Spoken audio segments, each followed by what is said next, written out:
Eterno, Padre glorioso, Señor, te alabamos, te bendecimos, te damos gracias porque tú eres bueno, Señor, porque aunque estamos viviendo tiempos muy difíciles, Padre, tú estás con nosotros, tu misericordia es nueva cada mañana y desde la eternidad hasta la eternidad. Gracias, Señor. Amén. Ok, bueno, pues vamos a empezar y estamos ya terminando nuestro séptimo tema, que es el juicio ante el gran trono blanco, y vamos a continuar. Estábamos hablando de las enseñanzas falsas sobre el juicio eterno, y les dije que íbamos a investigar cuál es el movimiento, la secta que enseña que al final Dios va a perdonar a, a Satanás, a los ángeles caídos, a todos, ¿verdad? ¿Cuál creen que es? Es el mormonismo. Los mormones son los que enseñan esto, ¿ok? Reconciliación universal. Aquí incluso el diablo será salvo. Es el mormonismo. Nada de esto son verdades bíblicas.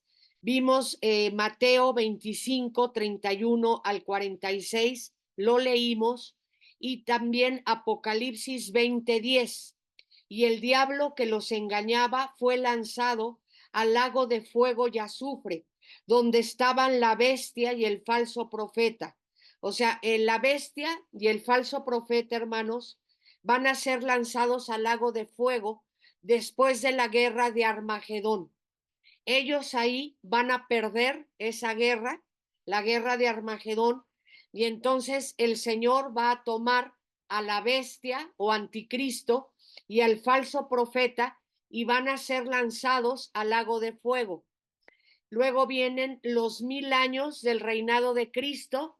Luego Satanás, que fue encarcelado en el abismo esos 1000 años, va a ser soltado por un poco de tiempo y otra vez va a tener la oportunidad de engañar a la gente.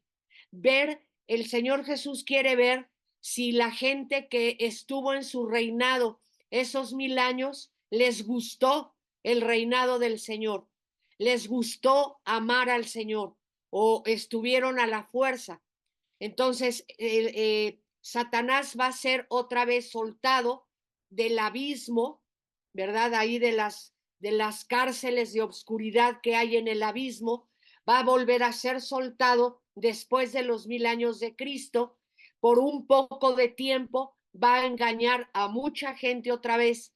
Y después de todo esto es cuando viene el juicio ante el gran trono blanco. Entonces Satanás va a ser arrojado al lago de fuego donde ya llevan 1000 años nadando ahí la bestia y el anticristo, es lo mismo bestia o anticristo, y el falso profeta. Va a ser algo espantoso, ¿verdad? Algunos exégetas piensan que el sol, en el sol va a ser el lago de fuego. Entonces, no lo sé, o sea, esto es algunas opiniones, pero ellos creen que el lago, el sol, toda esa estrella que es nuestro sol, ahí va a ser el lago de fuego. Marcos 9, 47 y 48. Y si tu ojo te fuere ocasión de caer, sácalo. Mejor te es entrar en el reino de Dios con un ojo que teniendo dos ojos ser echado al infierno, donde los gusanos de ellos no mueren y el fuego nunca se apagará, porque todos serán salados con fuego, dice el versículo 49. Es muy interesante esto que dice. Dice, pero todos serán salados con fuego. Gusanos siempre estarán presentes. Los gusanos, hermanos, siempre están presentes en los basureros. Siempre están presentes donde la carne se está pudriendo, ¿verdad? Se está echando a perder. Ahora que la policía entró al departamento de este señor, de este loco de ahí de Iztacalco, dicen que había carne en putrefacción de alguna mujer que mató a este fulano y estaba toda gusanada. ¡Qué barbaridad! Entonces, tanto en el infierno, hermanos, como en el lago de fuego, habrán gusanos que constantemente van a estar comiendo pues a las personas ahí, que se mantenían ardiendo constantemente. Ok, bueno, eso es como que un breviario cultural, ¿no? Isaías 66:24. Isaías 66:24 dice, y saldrán y verán los cadáveres de los hombres que se rebelaron contra mí, porque su gusano nunca morirá, ni su fuego se apagará, y serán abominables ante todo hombre. Hay, hermanos, en el internet muchos testimonios de personas que el Señor los ha llevado al Sheol o Hades, no al lago de fuego, sino al Sheol o Hades, donde está el infierno. Y algunas personas narran que las personas están siendo consumidas por gusanos constantemente y hay fuego que no se apaga. Entonces, fíjense lo que dice aquí, Isaías 66:24, y saldrán y verán los cadáveres de los hombres que se rebelaron contra mí, porque su gusano nunca morirá, ni su fuego se apagará, y serán abominables a todo hombre. Ahora vamos al siguiente punto. ¿Por qué debe haber juicio? O sea, ¿por qué estamos viendo este último tema tan difícil, tan sacado de onda? Pues porque así es, la Biblia habla de esto. ¿Por qué debe haber un juicio final? Porque vamos a ver algunos puntos. Por el pecado contra la ley de Dios. Porque muchos van a ir ante este juicio, ante el gran trono blanco, porque pecaron contra la ley de Dios. Romanos 2:12. Porque todos los que sin ley han pecado, sin ley también perecerán. Y todos los que bajo la ley han pecado, por la ley serán juzgados. Por ahí dicen que la ignorancia no te va a salvar. O sea, tanto la gente que no conoce la ley de Dios y ha pecado, como la gente que conoce la ley de Dios pero ha pecado, va a ser juzgada. Vamos al siguiente punto, por impiedad. ¿Por qué debe haber juicio final? Por impiedad. Segunda de Pedro 3:7. Segunda de Pedro 3:7. Pero los cielos y la tierra que existen ahora estarán reservados por la misma palabra, guardados para el fuego en el día del juicio y de la perdición de los hombres impíos. ¿Ok? Otro punto, por maldad. ¿Por qué debe haber juicio eterno por la maldad? Segunda de Pedro 2:9. Sabe el Señor librar de tentación a los piadosos y reservar a los injustos para ser castigados en el día del juicio. Sabe el Señor librar de tentación a los piadosos y reservar a los injustos para ser castigados por el día del juicio. Otra cosa, por desobediencia. ¿Por qué debe de haber juicio? Por desobediencia. Judas 6. Y a los ángeles que no guardaron su dignidad, sino que abandonaron su propia morada, los ha guardado bajo obscuridad, en prisiones eternas. En esas prisiones, hermanos, en esas prisiones eternas va a ser encarcelado Satanás durante los 1000 años del reinado de Cristo.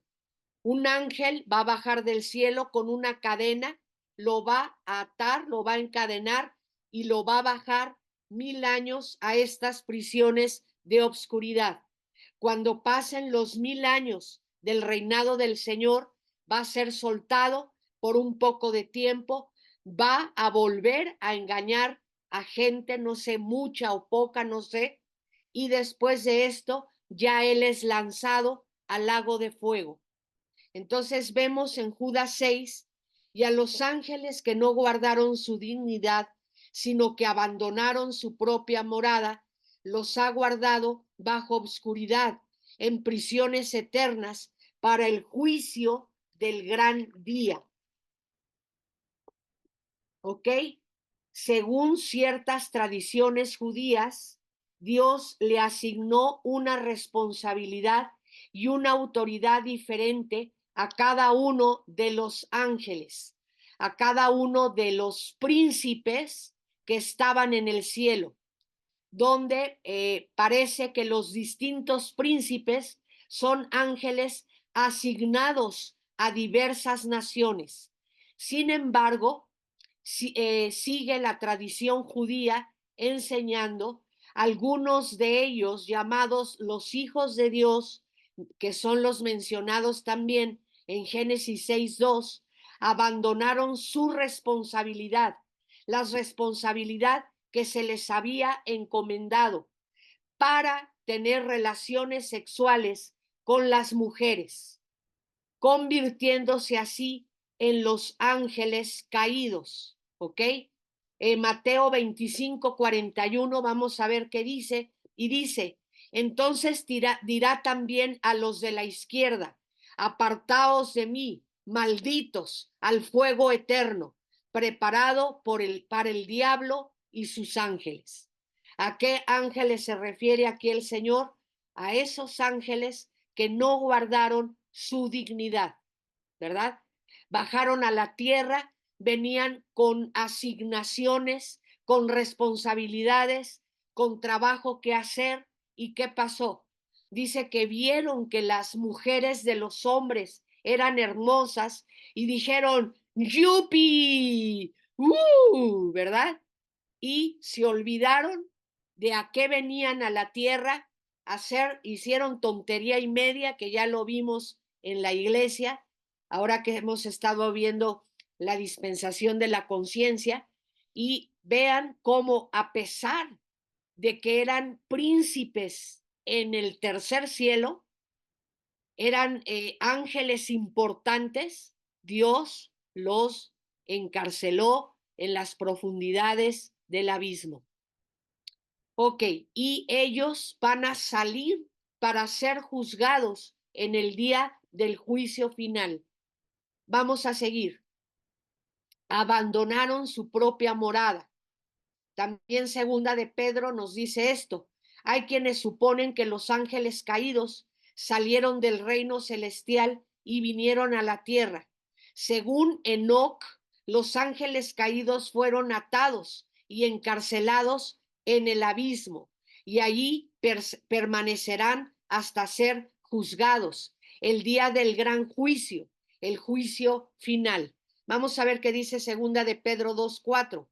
Porque si Dios no perdonó a los ángeles que pecaron, sino que arrojándolos al infierno, los entregó a prisiones de obscuridad para ser reservados al juicio. Qué bárbaro. Aquí la palabra en segunda de Pedro para hablar de infierno habla del tártaros, que es el abismo. ¿Ok? Acuérdense que había 3 niveles. Pues en eso nos quedamos viendo el cuadrito el otro día. O sea, el seno de el Sheol o Hades tenía 3 partes. El seno de Abraham o paraíso, el Tártaros o abismo y el infierno o lugar de tormento.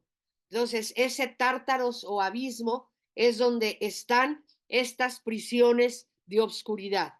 Vamos a seguir viendo por qué debe de haber un juicio eterno, por la incredulidad. Juan 3:18, el que en él cree no es condenado. O sea, el que cree en Jesucristo, hermanos, no será condenado. Estamos hablando del Señor Jesucristo. Juan 3:18, el que en él cree no será condenado, porque no, dice, ¿Qué dice aquí? Dice, porque no ha creído en el nombre del unigénito Hijo de Dios. O sea, los que van a ser condenados son los que no han creído en el nombre del unigénito Hijo de Dios. ¿Ok? Muy bien. Por transgresión. También esta es una razón por qué debe de haber juicio eterno o final. Romanos 5:18. Así como la transgresión de uno vino la condenación a todos los hombres. O sea, Adán, hermanos, pecó, desobedeció a Dios y entonces transgredió la palabra de Dios, lo que Dios le había dicho. Así que como la transgresión de uno vino la condenación a toda la humanidad, de la misma manera la justicia de uno, o sea, de Jesucristo, a todos los hombres, la justificación de la vida. Gloria a Dios. El primer Adán nos llevó a todos al pecado, a la transgresión, a la condenación, pero vino el segundo Adán, que es el Señor Jesucristo, y por la justicia de él, todos seremos justificados. Qué hermoso. Por hechos malos. ¿Por qué viene el juicio eterno? Por hechos malos. Juan 3:19. Y esta es la condenación, que la luz vino al mundo y los hombres amaron más las tinieblas que la luz, porque sus obras eran malas. Y esta es la condenación, que la luz vino al mundo y los hombres amaron más las tinieblas que la luz, porque sus obras eran malas. Vamos al siguiente punto. ¿Quién es juez? O sea, ¿quién se va a sentar en ese trono blanco? Imagínense la escena. Imagínense que un trono blanco gigantesco desciende del cielo. Hay muchos ángeles. Hay unos libros gigantescos que van a estar ahí y vemos que alguien baja y se sienta en ese lugar. ¿Quién es juez? Dios Padre. Yo creo que en un tiempo es Dios Padre, no sé. Vamos a ver, Dios Padre, Hechos 17:31. Por cuanto ha establecido un día en el cual juzgará al mundo con justicia, por aquel varón a quien designó, dando fe a todos con haberle levantado de los muertos. Bueno, esta cita no, siento que no me gusta mucho aquí. Romanos 3:6. En ninguna manera, de otro modo, ¿cómo juzgará Dios al mundo? En ninguna manera, de otro modo, ¿cómo juzgará Dios al mundo? Nos preguntan. O sea, ¿quién va a juzgar al mundo? Dios. Hebreos 12:23. A la congregación de los primogénitos que están inscritos en los cielos. A Dios, el juez de todos. A los espíritus de los justos, hechos perfectos. Otra vez, Hebreos 12:23, a la congregación de los primogénitos que están inscritos en los cielos, a Dios, el juez de todos, a los espíritus de los justos hechos perfectos. Primera de Pedro 4:5, pero ellos darán cuenta al que está preparado para juzgar a los vivos y a los muertos. Ok, muy bien. Es que hay muchísimas citas, ¿verdad? También, ¿quién se sentará en ese trono? El Hijo. También el Señor Jesús es juez. Juan 5, del 22 al 27. Esta cita, como es un poco larga, la preparé aquí. Juan 5, hermanos, del 22 al 27, por favor. Dice así. Dice, porque como el Padre levanta a los muertos y les da vida, también el Hijo a los que quiere da vida, porque el Padre a nadie juzga, sino que todo el juicio le dio al Hijo, para que todos honren al Hijo como honran al Padre. El que no honra al Hijo, no honra al Padre que le envió. de cierto os digo, el que oye mi palabra y cree al que me envió tiene vida eterna y no vendrá a condenación, mas ha pasado de muerte a vida. De cierto os digo, viene la hora, y ahora es cuando los muertos oirán la voz del Hijo de Dios, y los que la oyeren vivirán. Dijimos que era hasta el 27, ¿verdad? Ok, vamos a continuar. Déjenme ver dónde me quedé. Ok, dice, porque como el Padre tiene vida en sí mismo, así también ha dado al Hijo el tener vida en sí mismo, y también le dio autoridad de hacer juicio, por cuanto Él es el Hijo del Hombre. No os maravilléis de esto, porque vendrá hora cuando todos los que están en los sepulcros oirán su voz, y los que hicieron lo bueno saldrán a resurrección de vida, mas lo que hicieron lo malo a resurrección de condenación. Bueno, ya me seguí yo. Hechos 10:42 estamos viendo que el Hijo también va a juzgar y nos mandó que predicásemos al pueblo y le testificásemos que Él es el que Dios ha puesto por juez de vivos y muertos. Otra vez, Hechos 10:42. Y nos mandó que predicásemos al pueblo y testificásemos que Él es el que Dios ha puesto por juez de vivos y muertos. ¿Quiénes van a juzgar también? Los santos. O sea, tú puedes ser uno de los que el Señor escoja para juzgar. Primera de Corintios 6, 2 y 3. ¿O no sabéis que los santos han de juzgar al mundo? Y si el mundo ha de ser juzgado por vosotros, ¿sois indignos de juzgar cosas muy pequeñas? Dice Pablo.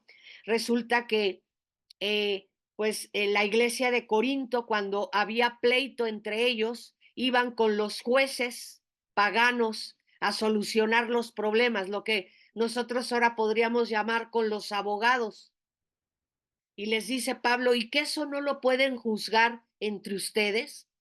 Tienen que ir a ventilar estas cosas allá con los que no conocen a Dios. Entonces vamos a entender lo que dice. Primera de Corintios 6, 2 y 3. ¿O no sabéis que los santos han de juzgar al mundo? Y si el mundo ha de ser juzgado por vosotros, ¿sois indignos de juzgar cosas muy pequeñas? O sea, muy bien. ¿Cuáles son los principios que gobiernan el juicio divino? O sea, ¿qué es lo que va a juzgar Dios o cuáles van a ser ahí las reglas del juego en el juicio eterno? Número uno, la medida de luz o de verdad revelada. Ahí muchos van a ser juzgados por la medida de luz o de verdad que se les reveló. Muy bien, vamos a ver Mateo 10, 14 y 15 para ver eso. Si alguno no os recibiese ni oyere vuestras palabras, salid de aquella casa o ciudad y sacudid el polvo de vuestros pies. De cierto os digo que en el día del juicio será más tolerable el castigo para la tierra de Sodoma y Gomorra que para aquella ciudad. Wow. O sea, muchos se les ha compartido, hermanos, y no han querido escuchar o escucharon un tiempo y ya se fueron. Si alguno no os recibiere ni oyere vuestras palabras, salid de aquella casa o ciudad y sacudid el polvo de vuestros pies. De cierto os digo que en el día del juicio será más tolerable el castigo para la tierra de Sodoma y de Gomorra que para aquella ciudad. Siguiente punto. ¿Cuáles son los principios que gobiernan el juicio divino? Todo conocimiento divino, todo conocimiento que tengamos de Dios. Juan 8, 15 y 16. Vosotros juzgáis según la carne. Yo no juzgo a nadie. Y si yo juzgo, mi juicio es verdadero, porque no soy yo solo, sino yo y el que me envió, el Padre.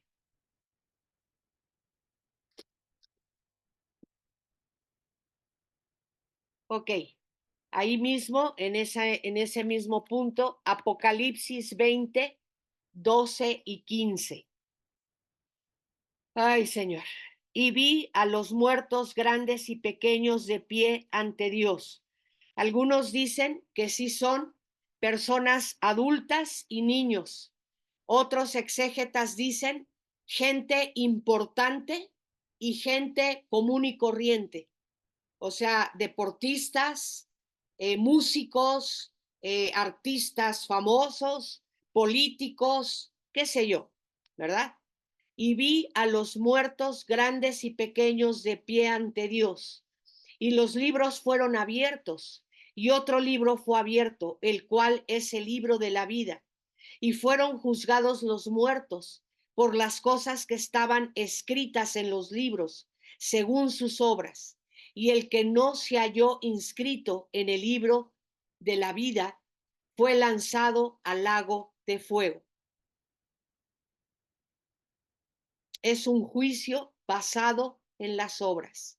Qué espantoso. Aquí las personas van a ser pesadas como Belsasar, el del libro de Daniel, ¿verdad? Dice el Señor, pesé tu vida, pesé tus hechos y has sido hallado falto, ¿verdad? O sea, este juicio se basa en las obras, en lo que hicieron y en lo que no hicieron. Otro de los libros que se va a abrir es el libro de los hechos, el libro de las memorias, ¿verdad? Así es de que si te dio Alzheimer y olvidaste todo, ahí te van a recordar todo lo que hiciste. Romanos 2:2. Mas sabemos que el juicio de Dios contra los que practican tales cosas es según verdad. Romanos 2:2. Mas sabemos que el juicio de Dios contra los que practican tales cosas, ¿cuáles cosas?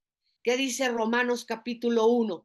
Que aunque vieron todo lo creado por Dios, no quisieron buscar a Dios, no quisieron adorar a Dios, se volcaron a la idolatría, a la hechicería, a la brujería, a muchas otras cosas, ¿verdad? Y al homosexualismo, al lesbianismo y papá.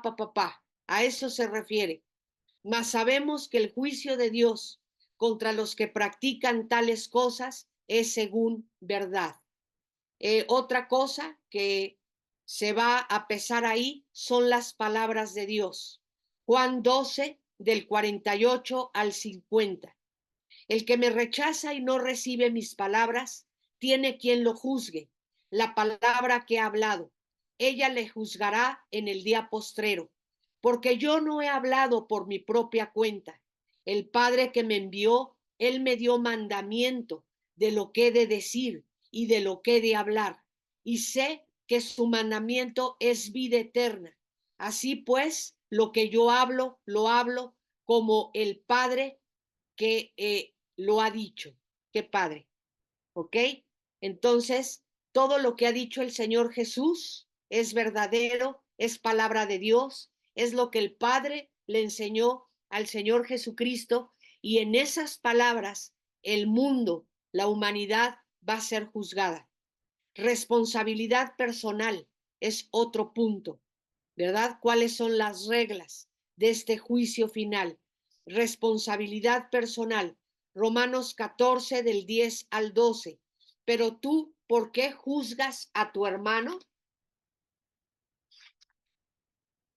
O sea, nosotros somos súper imperfectos.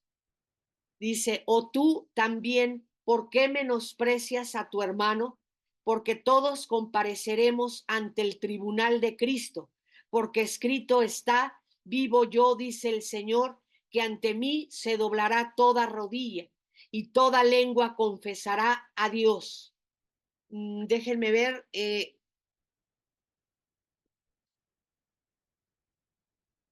Romanos, dijimos que era Romanos 14, del 10 al 12. Ok, déjenme ver.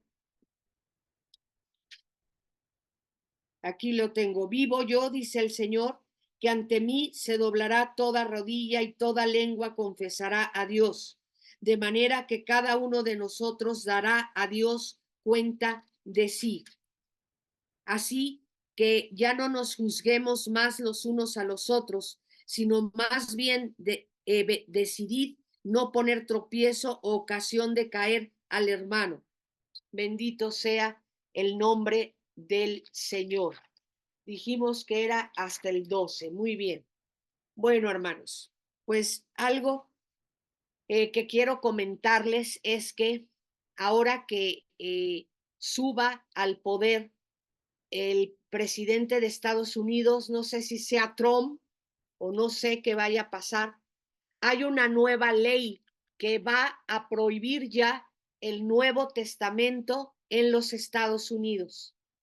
Ellos pues han estudiado que este problema antisemitista que hay ahorita en el mundo en contra de los judíos es porque en los evangelios, sobre todo en el Evangelio de Juan, cuando estaba el Señor Jesucristo ante Pilato y estaba todo el pueblo judío ahí, ¿verdad? Y todos los fariseos y los saduceos ahí prendiendo fuego en la situación.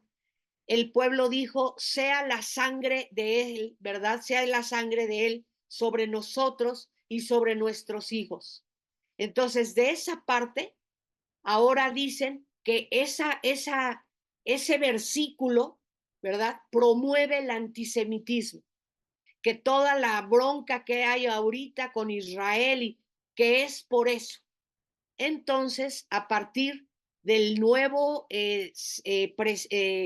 pues tiempo presidencial en los Estados Unidos, ya se prohibió el Nuevo Testamento.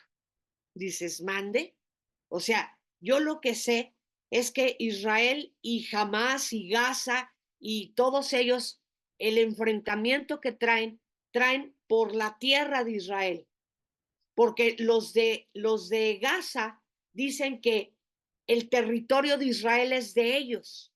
¿Saben por qué? Porque Ismael era el hijo de Abraham y era el primogénito. Y se agarran de ese punto y que Isaac, bueno, pues Isaac fue el segundo hijo, ¿verdad? Entonces a nosotros nos pertenece la tierra de Israel. Entonces ese es el pleito. Si es un pleito religioso, si es un pleito que tienen que leer Génesis, Éxodo, Levítico, Números, Deuteronomio, para que vean lo que Dios le dice a los descendientes de Isaac, ¿verdad? De Abraham, de Isaac, de Jacob, de las 12 tribus de Israel. De dónde a dónde, de norte a sur, de este a oeste, era la tierra que Dios les dejaba a Israel, que es la tierra de Canaán. Entonces, parece ser que ahora van a autorizar en los Estados Unidos el Antiguo Testamento, pero el Nuevo Testamento no. Le dije, mira, Ruth, el problema ese de que la sangre de él, del Señor Jesucristo, sea sobre nosotros y sobre nuestros hijos, es el problema de la Inquisición. La Iglesia Católica odió a los judíos y persiguió a los judíos y mató a los judíos durante el tiempo de la Inquisición por esa cita, por eso que se dijo, ya el catolicismo odió a muerte a los judíos. Ustedes mataron al Señor Jesucristo. Pero ahora tenemos una confusión aquí, hermanos, y van a prohibir que se lea el Nuevo Testamento ya en los Estados Unidos. Parece increíble que una nación que fue fundada en la palabra de Dios, tanto en el Antiguo como en el Nuevo Testamento. La Constitución de los Estados Unidos es la constitución que más se apegaba a la Torá, a la ley de Dios. Y no se diga, pues, a todo lo del Nuevo Testamento. Entonces, hermanos, eh, pues haciendo un paréntesis en lo que estamos estudiando ahora, tenemos que echarle muchas ganas al Nuevo Testamento porque hay otro pequeño problema. México siempre adopta todo lo malo de Estados Unidos. No adoptamos lo bueno. no adoptamos el que nos roba, no adoptamos, adoptamos lo malo. Entonces, no sé cuánto tarde aquí que también empiecen con eso de que van a desaparecer el Nuevo Testamento, para que ya no haya ese antisemitismo. Dices, es que no es así. Es como la bandera del LGTB de colores. ¿Eso qué tiene que ver con el diluvio? Esto tiene que ver con Sodoma y Gomorra y hay una confusión ahí, pero ya agarraron el arco iris de banderita y el arco iris en los tenis y el arco iris en las playeras y hay una confusión, porque el problema es con Sodoma y Gomorra, es más hacia acá, ¿verdad? Entonces, hermanos, pues disfruta tu Nuevo Testamento hasta donde podamos, ¿verdad? Y pues estar orando, porque las profecías, los profetas nos están diciendo, hermanos, que viene ya persecución. Vamos a tener un tiempo, dice el Señor que es un tiempo corto, pero sí va a haber persecución.